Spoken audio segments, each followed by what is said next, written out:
Okay, welcome everybody. This is the third webinar we do in the series. Remember that last time we did it on TBM, the way before we did it on IT costing a little bit more in general, and this time we're going to talk about costing and cost allocations and cost models in telco. My name is Sander den Hartog. I'm the CEO of Cost-Perform, and today I'm joined by Carl Halewood. Do I pronounce that correctly, Carl? You do indeed. Yeah. Okay, perfect. The best thing is that finally we have a proper speaking English person next to me. As always, we pre-record this, although we try to minimize the number of edits as much as possible. So if you see us searching for words, that's all genuine. The reason we pre-record it is because we want to give all the attention that we have to you guys on the chat. So during this webinar, please really feel free. We are there live on the back end answering your questions, and please do so that we can make it as precise for you as possible. As for the content of today, the topics that we're gonna touch upon is, first of all, we have a broad discussion on things that happen within the telco world, and it's not only in the telco world, but at least that affect the telco world. Then after that, we dive a little bit into the effects that has on cost modeling. And of those effects, we try to get a little bit deeper into the techniques of cost modeling and the different considerations that you'll have to take.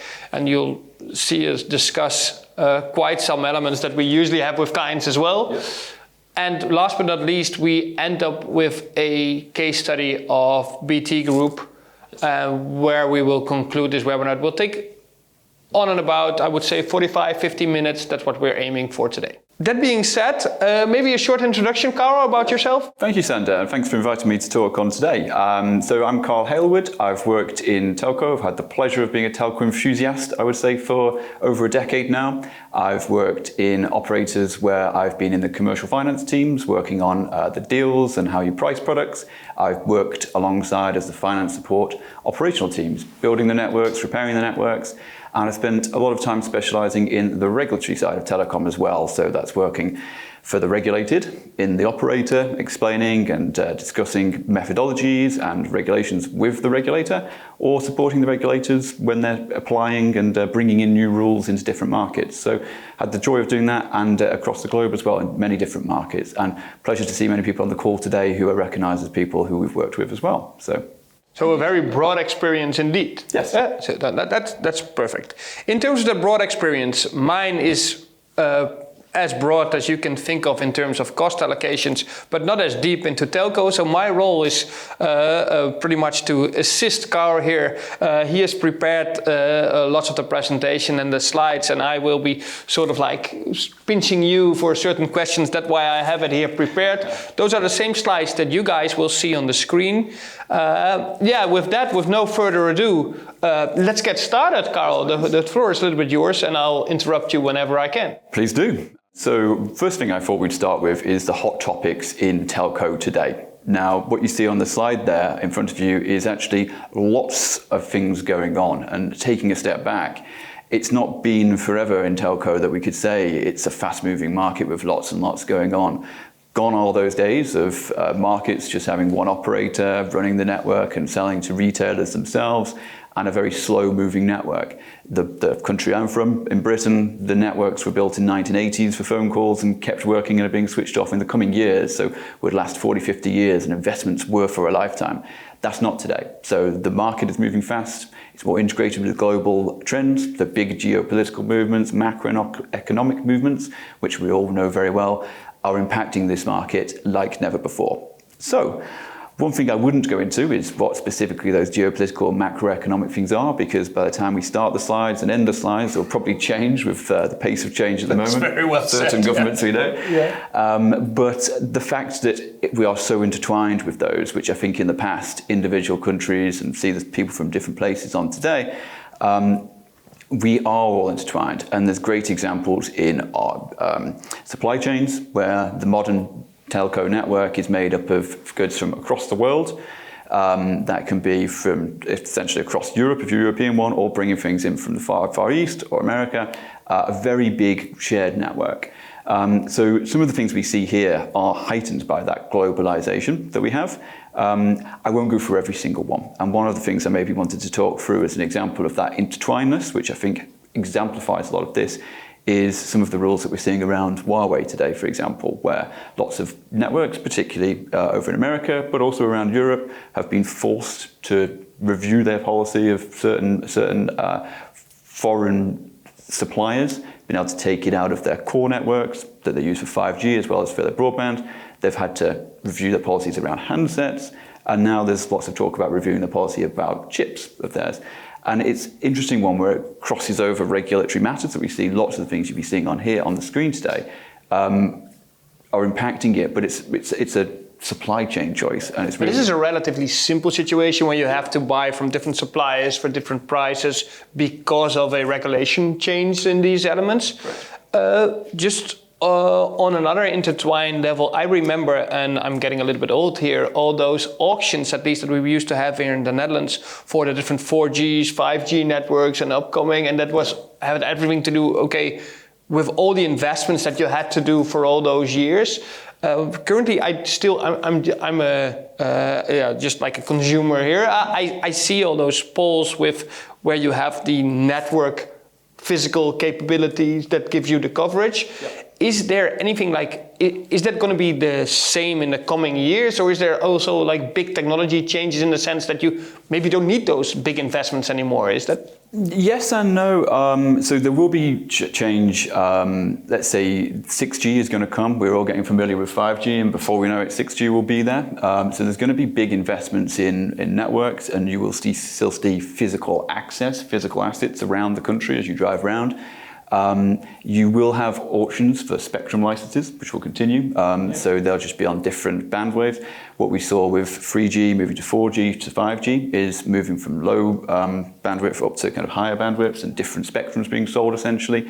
But it'll still be very familiar. It'll just have a 6 in front of it, not a 5 to some extent in the mobile world, but you will still see it. But as an operator, you probably need, and this is like the way I think, you will need a very good detailed sort of business case, cost calculations to ensure, am I going to participate in this bidding or not? Of course, as the incumbent being BT, there's no question whether or not you would participate. Yeah. But for others, that you really need a business case.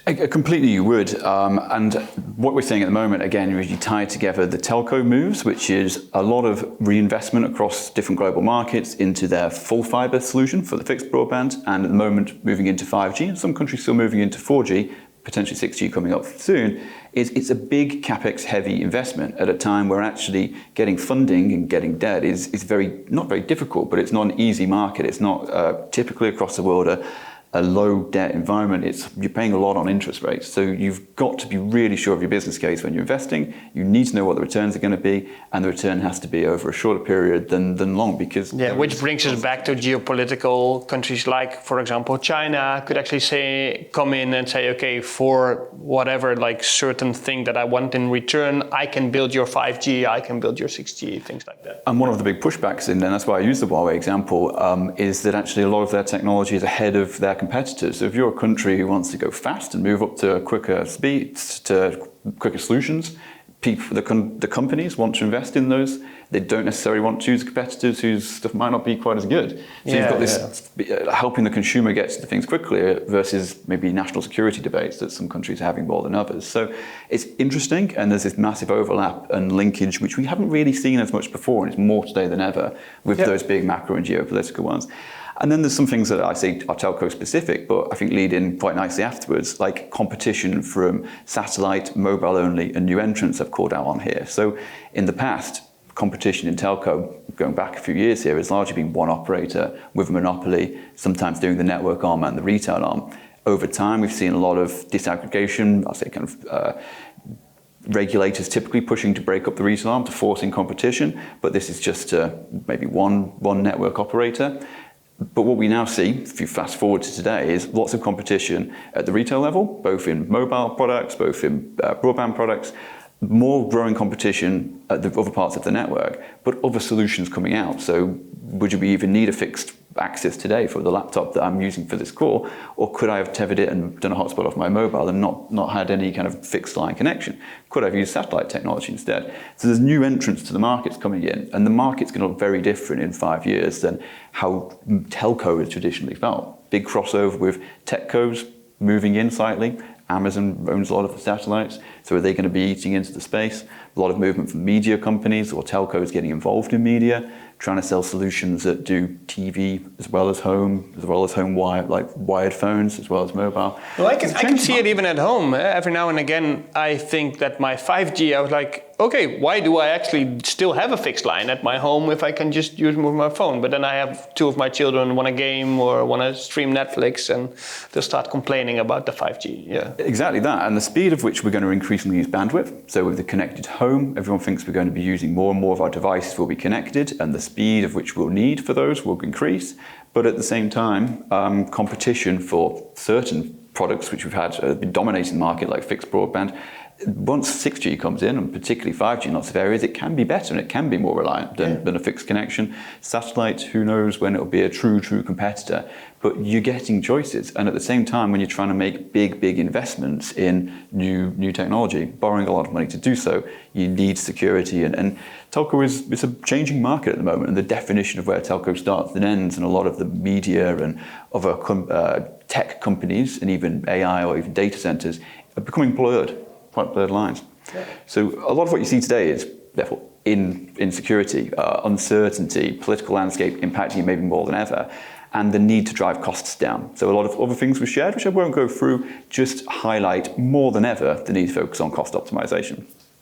So if I move us on, what does that mean? So what should you do? Know your costs, optimize your costs, and be prepared. And that can be to try and stay ahead of the regulation, to try and guide the regulation or inform the regulation, knowing where returns are coming, or it can be just to simply make sure you're as lean as possible and increase the chances of return on investment.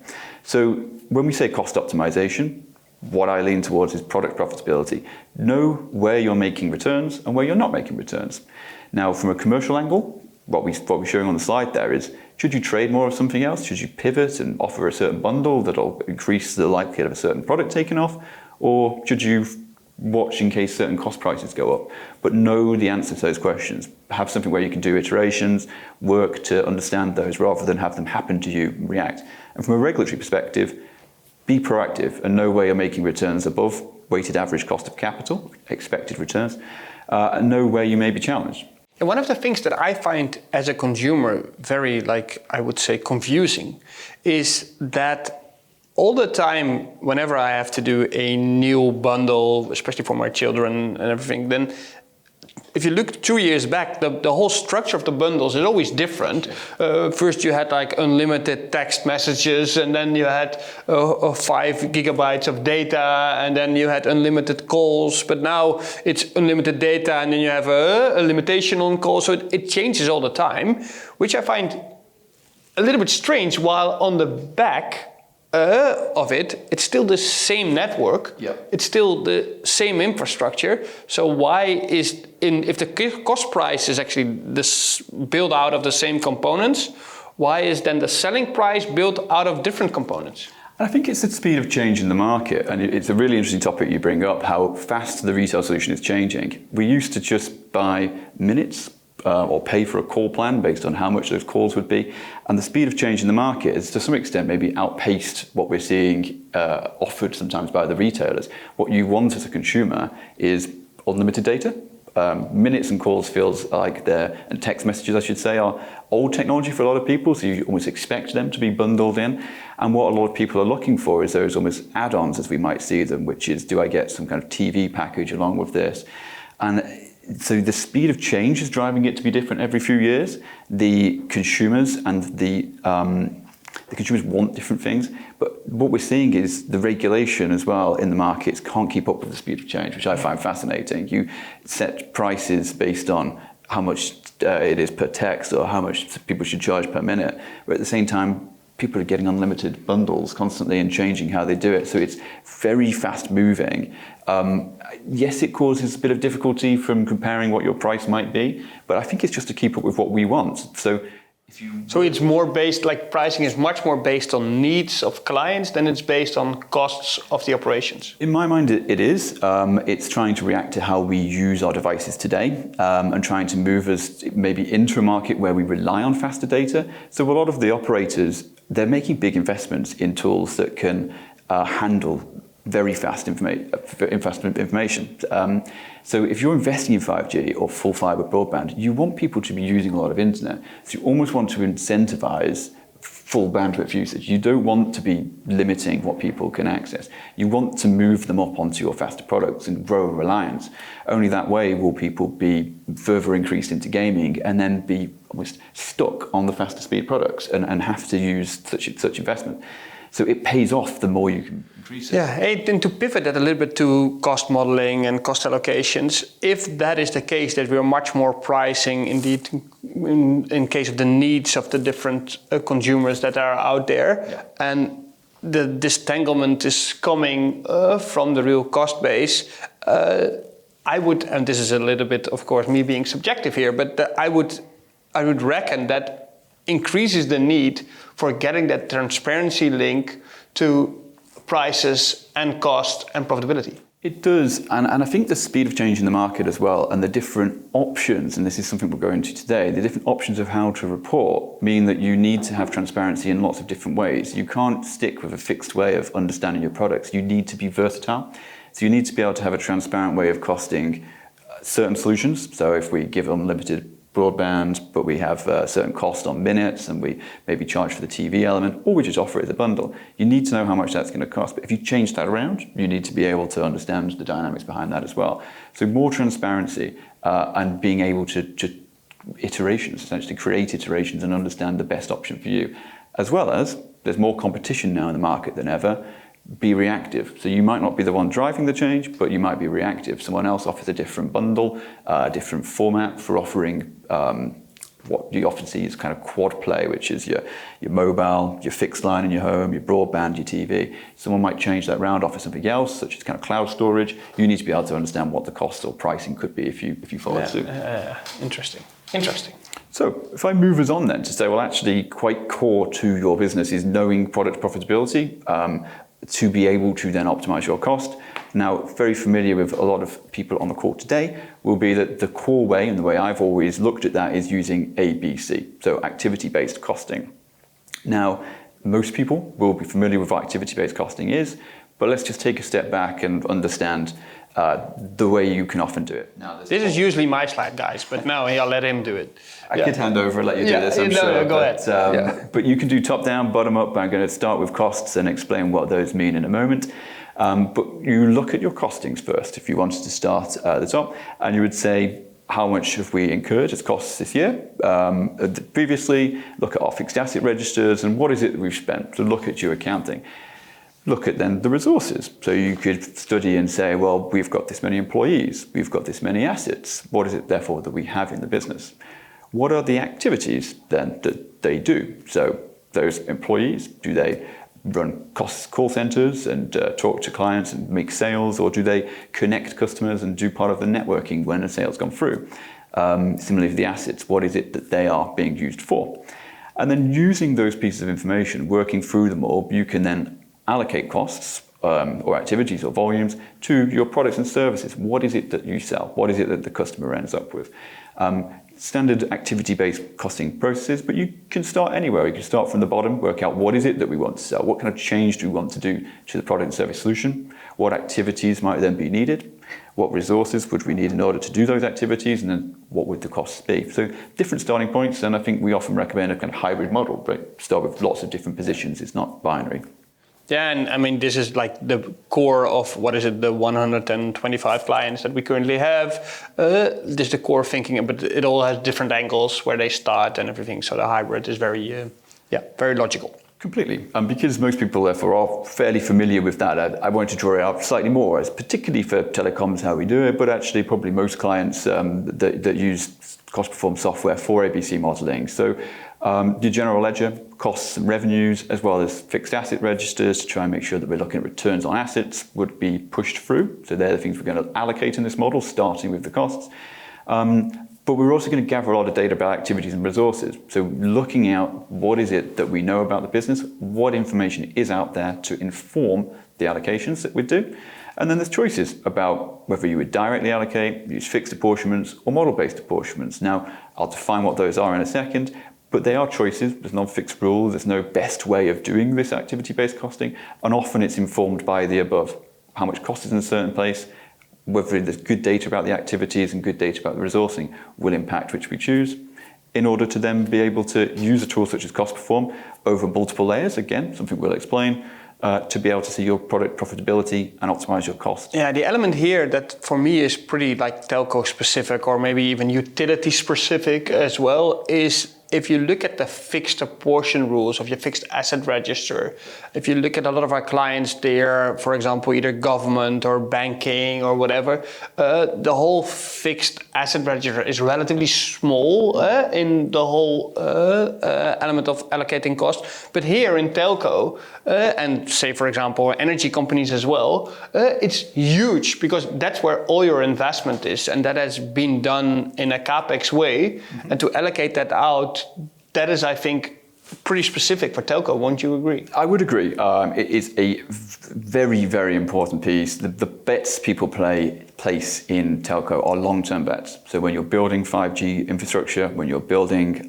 full fiber infrastructure as well for fixed broadband, you're expecting returns over decades. They're not expecting returns necessarily really, really quickly, which you do see in other markets. They're making quick decisions. Will it make a return this year and then move on? Yeah. Telco is a long game in that sense. And that's why, going back to what we said earlier about a constantly changing market, that level of uncertainty is quite uncomfortable in telco to some extent when companies are used to using assets over decades and long, long time. More reason to know your cost optimization and be sure of investments now. But even the activities that happen every single year, connecting customers, I've got a heavy level of capitalization in there. You expect a customer to stay for over a year, 2-3 years often. Things are very, very CapEx heavy. So knowing a lot of information about your assets, what they're used for, how they got there, what end products to allocate them to, absolutely vital. Yeah, makes sense.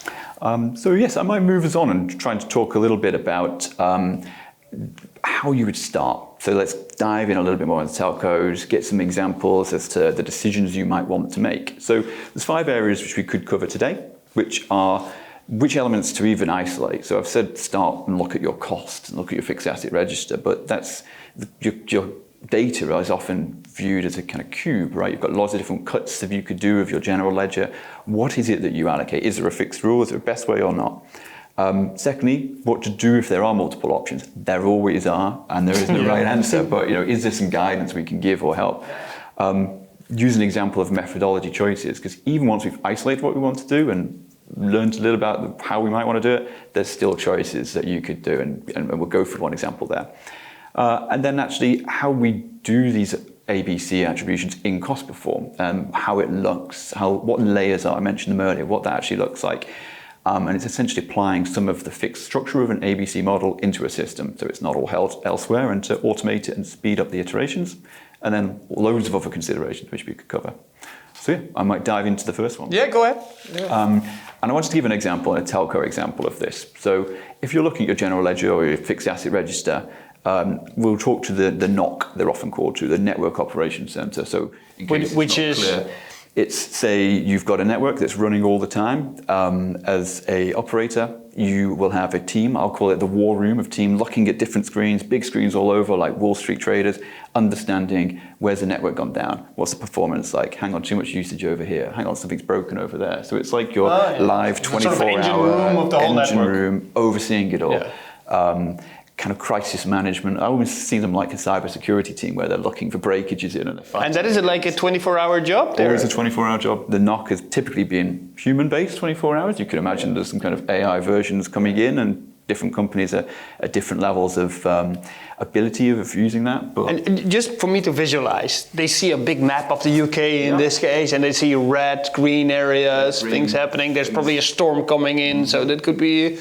Or I don't know, there's a big event because there's a big artist playing where everybody... Those are things that you would see? Absolutely, absolutely would. And you'd see, and then they've got to respond. And that can be some digital solutions, or that could be some physical solutions, sending engineers out to fix things, of course. But they would send out free extra trucks with extra connectivity in these areas or something. Different ways of solutioning it. Sometimes it's just as simple as sending someone to fix an area because they'll see that it is broken and the storm has taken the pole down and they need to put the pole back up in very simple terms. So it can be very binary or it can be much more intelligent solutions. So it's that kind of control team. They would certainly see themselves at the hub and keeping everyone connected. So very important. But actually, you're putting it through an ABC model. Is it just the overall cost center? Because typically they'd sit in a definable cost center you'd see on your general ledger. And we're going to allocate that through one rule. We'll say the NOC work on network assets, keeping the network going. So maybe we isolate all of the NOC spend and apportion it over network assets, possibly. Makes sense. But should we just instead look at one of their GL types, like salaries, and say actually their salaries we'll do a certain rule for, but actually certain other things that they do, like maybe travel or the power of all their machines, we'll apportion that separately. We'll deal with that elsewhere because we'll do power as one big pillar of ABC costing, and we'll ignore their travel because we'll have a certain other rule on travel. How detailed do we want to go into? Or do you want to look at, I've used an example here that you'll see on the slides of asset classes. Sometimes teams like this will book their time when they work on fixing the business type lines, so Ethernet lines, they'll book it to that. And sometimes they'll book their time to some other piece of work that they do for fixing the 5G masts, for example. Yeah, or say that they would have a certain time code where they had events, what is supporting at events. That would be different. And therefore, if it's booked, it's in the general ledger. You might want to not look at just the NOC spend, but actually look at the assets and times that they've been able to book it to. So what that often shows is then there's an example where depends on the quality of the data. So you might have a lot of offline data that tells you what they've done. You might have a lot of data in the ledger that means there's already great information that you should use to apportion onwards, but it's a choice. Hey, another thing that I see very often in the isolation questions of GL, sometimes you see elements in the GL that was very period specific. Say, for example, that you had a reorganization, that reorganization cost. It wouldn't make sense to include that completely in your cost price because that's a one-off thing that you had that year. Is there any specific things that come to mind to you where you have that? I was going to bring up one-offs later, and so I'm glad you have brought them up because it's always a conversation we have when we work with clients. Typically, people want to include the one-offs if they're a company using this for, let's say, regulatory reporting because it's the cost. Why would you want to exclude it? And often regulators love to exclude it because you don't want differences period on period. You want to know about the underlying. So we see difference in opinion on whether you should include them. One great one is restructuring. So often firms will book one-off restructuring costs, but over a couple of years, because restructuring large companies does take a number of years. And it's whether it's then a cost that's not completely one-off because it is happening over a number of times and it blurs the lines. Often. On the other hand, companies like BT, there's always a restructuring happening somewhere. This is the point. There's always. So actually, maybe it is just an ongoing cost, and you would lean more to include it. Now, there is no right answer at all. Let's be honest. Often we do exclude, and then keep it in reconciliation, and it depends what the answer is being used for. If you're using this internally to try and understand a certain decision, how you're then using it will often define whether you need it in there or not. But yes, it depends on the nature of the one-off. Okay, yeah, makes sense. So once you've isolated the costs, you've got lots of options. You might then work out, we know what we want to apportion, but is there a prioritization of how we do it? What data do we use to apportion it onwards? Now, these are principles we've taken that are used in a few markets globally, but you see iterations in different markets and some don't have any prioritization order. Now, when preparing, and this is typically for more of the regulatory reporting that you'd see out of an activity-based model rather than for an internal piece of work to understand your own costs, one of the core things we always look to, and the number one on here, is completeness. So ensuring that you're not losing bits of data and missing bits of the cost. Now, sounds pretty obvious, but making sure that an entire period is covered, an entire general ledger is covered, and that you can reconcile the start and end of your ABC costing. Maybe sounds quite obvious, and the accuracy comes second. So we want to make sure. But this is usually also where a little bit of the tension between the financial accounting and the management accounting comes together. Completely, and I often see ours as this, ABC as a third one rather than maybe a subset of management accounting sometimes, where it's its own thing and it will give different answers to the others. Yeah, makes sense. But making sure that it's complete, making sure it's accurate, as in what you've said you're going to do is what happens, as opposed to having the perfect allocation, because that doesn't necessarily exist. But the one thing I wanted to use an example here is objectivity versus causality. I've called out, and a lot of people agree, that objectivity comes before causality. And what we mean there is using unbiased ways of apportioning costs rather than trying to think of, I know that it should be like this, so I'm going to use an assumption, or I spoke to the management and they recognize that this cost has to be apportioned in this way because that's the true representative of what we do. That always comes secondary to having some really hard, fast data that proves an apportionment. And a good example with the NOC is you could call the NOC up and ask the leaders, what have you worked on this year? You'll get a strong answer. The leader of the department will broadly know what's happened. But instead, if you use a count of time or data that they actually did, some kind of time logging, some output report. Or even on the output side, the number of, broken poles? Exactly. Where were they? And those are objective. Yeah. Completely. And it's better, or often seen as better, and I'm moving on to the next slide because there's loads of these ones for the NOC that you could use, where, it's judgmental. But the more information you use and the more objective data you use, the better. So with the NOC, asking out and have a think yourselves on the call how you could do it. What would you do once you've isolated, let's say, the NOC salaries, and we're going to apportion it onwards? What are the ways that you can, what data can you use to do it? Now, we've already mentioned some of the ones that I'm showing on the slide here, but the number of jobs that the NOC complete sounds sensible off the top of it. But actually, if every time they have to fix a pole, it's really, really quick for them, and every time they have to fix something that's wrong with a mast, it takes a lot longer. Well, actually, it's the hours that they work on the project rather than the amount of jobs that they do to allocate their time, potentially. Or you would make a split between easy jobs and difficult jobs. Easy jobs and difficult jobs. Again, it's easier to bucket in that sense, but actually there's some that medium, so it might be a bit difficult. And one of my favorite challenges on the NOC is that, well, there is kind of a backup team, right? There are safety, security teams to the network. So aren't they needed whether a job, something breaks or not? So in a year, let's just say loads of poles break, and you want to apportion all the costs to the poles. But the year before, there was some kind of cybersecurity incident that took down just central London, using the UK example again, telephone masts. Well, are you going to apportion all the costs to that 1 year? Are they not just some kind of backup defensive team where you should apportion them? Sort of like being in a state of readiness. How do you allocate those costs? And so if they're in a state of readiness, it doesn't matter what they end up doing each year, which also could cause year-on-year variation all the time, which nobody wants in their reporting because it's reactive. You want to know what's their true meaning. And if their true meaning is just ensuring the entire network works unilaterally, they will work on anything when it breaks, maybe you just share it generally, share it across the whole network. And if you do that, do you use the whole network's assets or the count of sites, or what do you do? So there's a lot of choice, ultimately.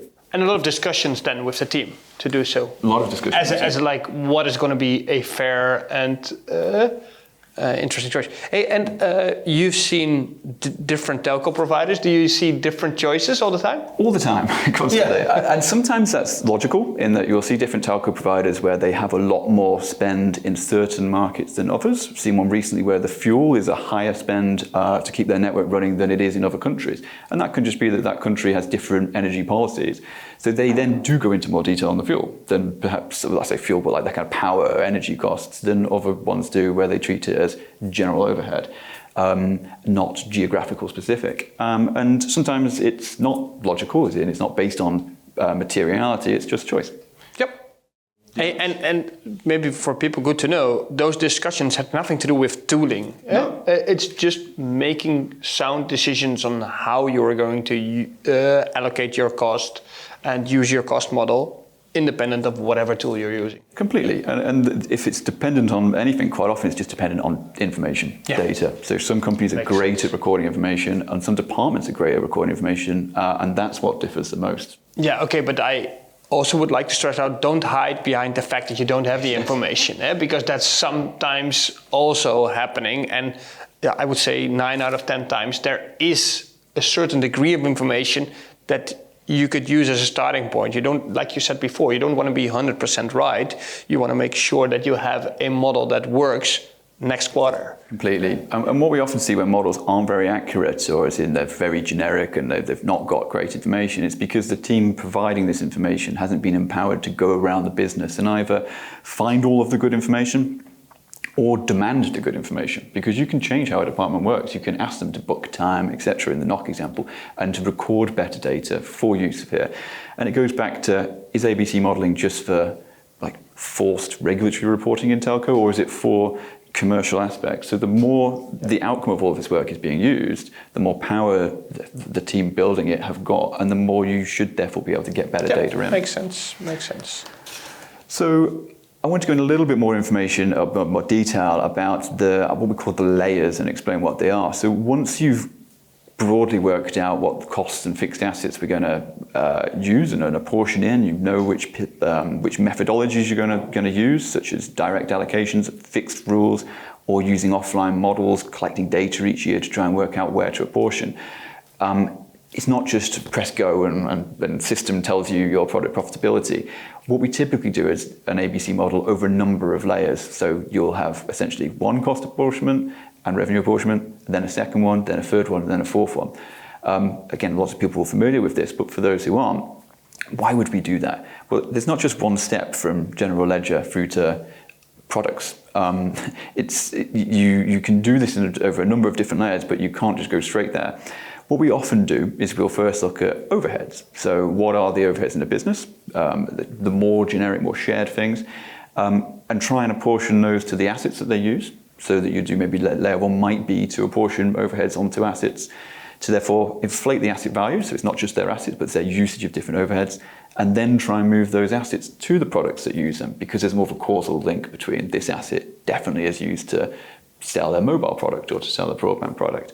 But it's never just then two steps. Often you could do it in multiple variations. And depending on the complexity of each business, the availability of data, often it's done over multiple layers. I mean, the example on the screen, kind of countless layers, different breakups, different times. Yeah, the example that I always try to use, and maybe that applies to telco as well. Suppose you have a marketing team that is doing a specific marketing campaign for a certain customer group.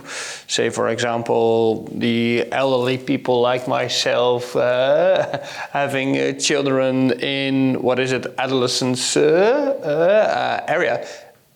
That marketing team doesn't know yet what the products are that I'm going to buy. Yep. So it's very difficult to allocate that directly to the product. Completely. And maybe another instance, sometimes you've got a new product and you want to sell it and there's a direct link. And so you might find that for a marketing one, you can go end to end straight away, direct allocation, done. But then there'll be other costs very similar in nature where we need to do multiple allocations. Yeah. So it can be quite difficult. I wanted to show the slide there to ensure that we Another example is maybe IT and, let's say, finance. Yep. The IT guys, they make sure that you have workplaces, laptops, everything in place. And they do that for the finance guys. But the finance guys are the ones that are actually making sure that the invoices for the IT department are being paid. So you get a little bit of like circular situation, and which you could solve by step down. We don't get in too much of those techniques, but that's why you need those extra steps. Completely is. And the final point on the steps is what it allows us to do is actually use tools that are reactive to how regulation has changed a lot of telco markets.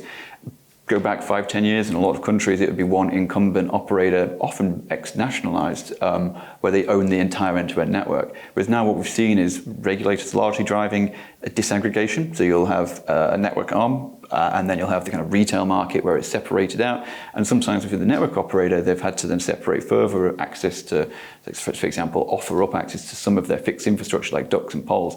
And if you do your apportionments over a number of layers, you actually get the benefit of being able to see a market, apportion them into a market view that is at one of those levels of kind of integration, and then apportion them further to another level, like a wholesale level, and then apportion to a retail level. Yeah. So you can show multiple things within one model. Yeah, makes sense. And then other considerations. I mean, this list could be very long as to other things you could talk about that were hot topics and how best to do ABC type modeling in order to understand your product profitability. But more of a key principle, the thing I always come back to is build something you can do iterations on. Because what we said at the start is the market is changing constantly.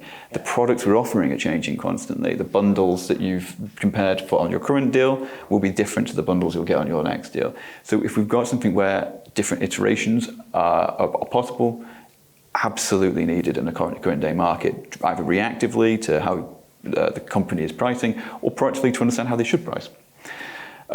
Tracing costs, I mean, we could go into this one a little bit in terms of build something where you can actually see the transparent flow of different items all the way down. absolutely needed for certain companies that need to report it, but also for internal analysis. Like, how is it that we've apportioned the NOx costs all the way through? How much of their coverage have we built into the price of a certain product we've got? Do we need to know? Do we not? Well, some costs we absolutely do. But you can see with that traceability what is driving my profitability, and therefore what can I change? If we got rid of the NOx, automated the NOx, for example, using AI, what would difference make, and therefore what my I wouldn't get rid of the NOx. No. like I've heard what they're doing now. Yeah. But yeah, what would be the impact of automation? Well, if you know how much is going down, iterations and be able to trace their costs through allow you to see what the difference would be. We've not really mentioned the idea of bottom-up versus top-down methodologies, but a lot of I've talked through is almost starting with costs. I feel as the instances I've gone through.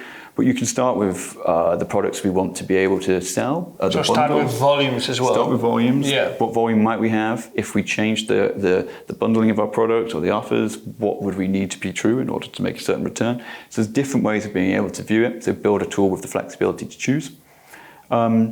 And again, we've not really focused too much on fixed assets, and you made the right point that when we say cost apportionments all the time, telco is heavily fixed asset more than anything else. So build something where we can talk about returns on those assets. Yeah, one of the things that I've heard, and I've never really understood it, and let's not go into too much detail here, otherwise we'll sitting here for the next two days maybe, but the idea of lyric, long-run incremental costing versus non-lyric, those are typical words that I only hear in the telco industry. Yeah, I wonder why you don't hear it elsewhere is possibly my challenge back. Yeah. I mean, we do have quite a lot of certain tools and calculations that are quite consistent for us to work out long-run incremental costs, which is what lyric is. It's a nice shortened version of. So it's because we are typically looking at what the returns are over long periods of time. Perhaps other industries don't do it. Now, think about energy. Pretty similar, I would guess. Yeah. And haven't necessarily moved too much into the lyric model on that side, but it's again something you can build into a cost perform, and therefore you can run iterations of rather than have as a separate kind of expert calculation off the side, off the back. So understanding the different kind of long-term incrementality of it. Yep. And then automations and methodologies. So there's this big trend almost within finance teams that operate it. So a lot of the guys on the call today of building models such as your ABC solution into the finance solution. So automatically taking the feeds from your wider kind of cubes and your wider systems. And that's not just for like the costs and the assets to come straight through, but all of the feeder information. So what's different reporting, different volume cubes, building them all in automates the outcome. Now, we have loads of debates with clients and different companies about, is that good though? Because the more we do manually, the more we check, the more we see, the more we can intervene. And again, there's no right answer to it, but it's a very interesting thing that, Yeah, but at the end of the day, we should realize a tool like ours, like Cost Perform, is really middleware.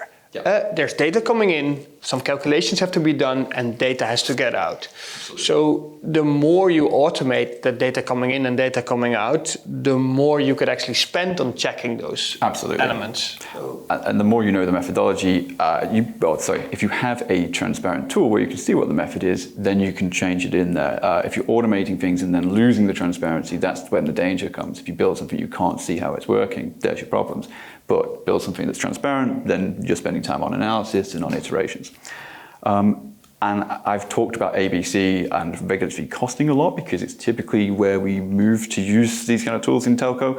But TBM, loads of other examples, which I'm sure you've got as to. Yeah, remember the last webinar we did on the TBM. Of course, a lot of those telco operations are such big organizations with large IT departments that a TBM implementation of costing is as big enough in itself already. So instead of like trying to model the complete organization, you're only modeling the IT, but the modeling of the IT department is a very sizable chunk of the business in itself. Absolutely, and it feels to me anyway that TBM is like, as you say, it's like a portion of the wider model if you're doing it for your whole business, and there's no reason not to apply that same logic to a number of teams. You used the example of IT and finance being kind of slightly circular loop before. You could do it with the finance team, but perhaps they're not paid enough to be able to afford the spend, who knows.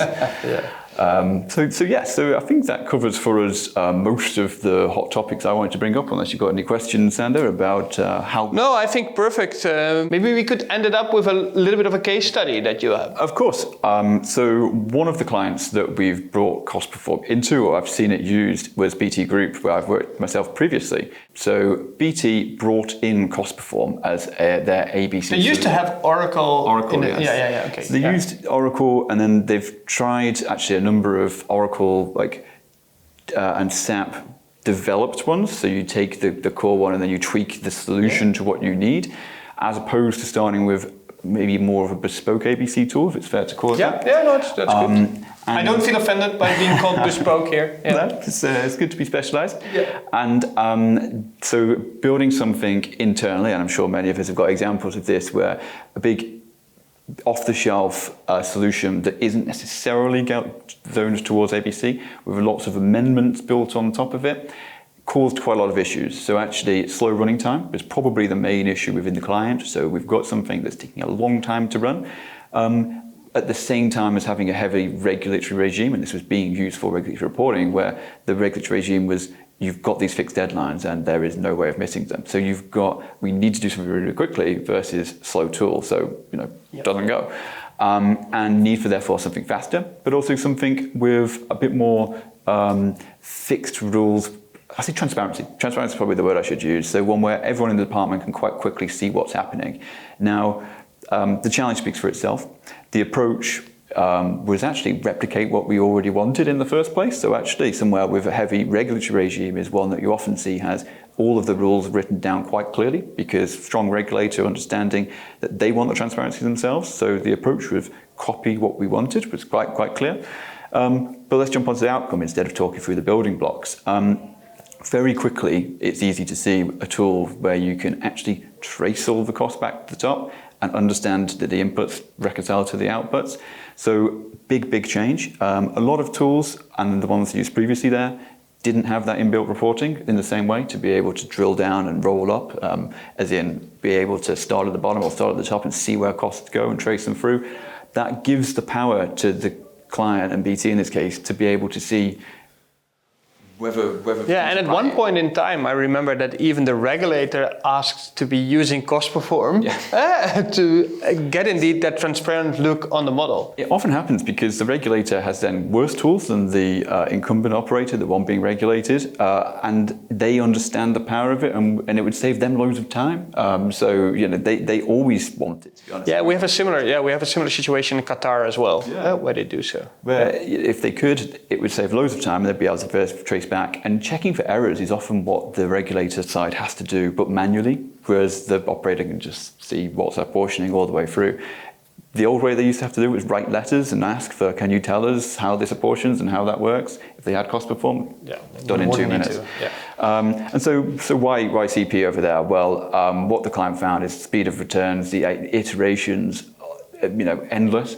And one report I remember they had to do was constantly tell the impact of every possible change they were going to run to the regulator. And sometimes you'd run 20, 30 changes in a year, and you'd have to calculate them offline because you'd only be able to do a run before and a run after, and you wouldn't know what impact of each change was. Whereas with a tool where you can do iterations, such as CP, it automates all of your reporting. Now, anyone who does financial reporting on the call will know if it's been through a system and it's been tested and you've got to sign that one off, you're a lot happier than if you've had to calculate it in Excel with potential error and estimating it and sending it to a regulator. So very happy client off the back of that. Perfect.